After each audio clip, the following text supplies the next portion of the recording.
Did you know the microwave oven was invented accidentally by Percy Spencer in 1945?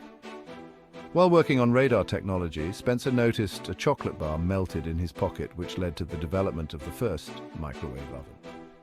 Spencer, an engineer at Raytheon, discovered that microwaves from an active radar set could cook food quickly and efficiently. This serendipitous observation resulted in the creation of the first commercial microwave oven, named the Radarange in 1947. The invention revolutionized cooking by significantly reducing the time needed to heat and prepare food. For more science, technology, engineering and mathematics, facts and trivia, follow ZengIT.